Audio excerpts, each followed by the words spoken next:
let's talk limitations first, and I'll give it to Wes. Okay. I think for one, a limitation with Walmart is non-transferability of the historical data. Mm-hmm. And as far as I'm aware, that applies to every platform. So, not having that initial context can be kind of handcuffing for a client that is wanting to really step up their campaign strategies. I'd say another is possibly the lack of certain features.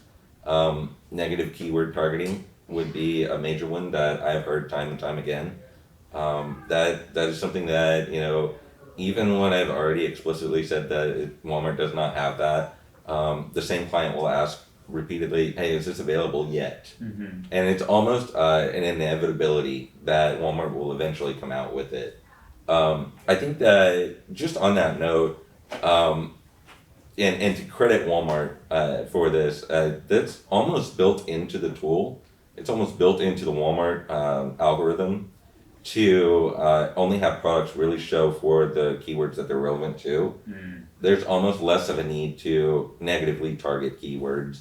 Not to say that should be done away with, but I will credit Walmart for having a structure already in place that takes some of that workload off of the advertiser's plate. Sure. Because it seems like a major red flag to people coming from platforms like Amazon, where they've seen their bleeding keywords in their search term report, and they know that that's something they need to go handle when they go to Walmart, but it doesn't prove to be such a major problem on Walmart, right? So, limitations, Claire.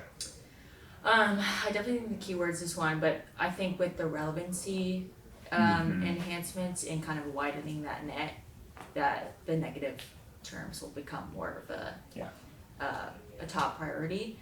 I think the $50 a day minimum is definitely a struggle for a lot of people. I think some of the biggest limitations they've worked on recently with like second price auction and relevancy, and historically it was so hard. You had to have an always on. I always say Walmart is the long game. You very much have to have an always on strategy that's consistent to really impact the organic ranking and the overall share. It takes a lot longer to grow than like an Amazon, where you can almost immediately impact your PDPs and your SKUs share. I think they're very much moving in the right direction on that, so they've made some huge strides. In second price auction, I think we've had a lot of conversations recently about, obviously we've seen like 20 to 30% improvements across categories in efficiency. I think that like people still have it in mind that Walmart's more expensive, it's less efficient.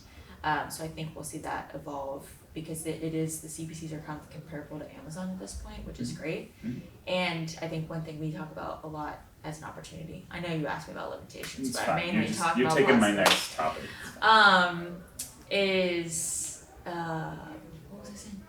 I totally lost Opportunities. We were talking about, you kind of rolled into the updates. We went from limitations. Very specific. Second price, budget limitations with the $50 minimum. There's still way less advertisers on Walmart compared to Amazon, and I think people don't know that. And I think people also don't understand, like obviously Amazon is a beast, it's an online beast, but Walmart is an online and offline beast. Yeah. And I think we talk about this a lot, like there's a difference in people who shop at Amazon, the Walmart consumer versus like a Target consumer. And that's especially for CPG and brands like that, Walmart's a huge customer. Yeah. So I think people really need to lean in. Yeah.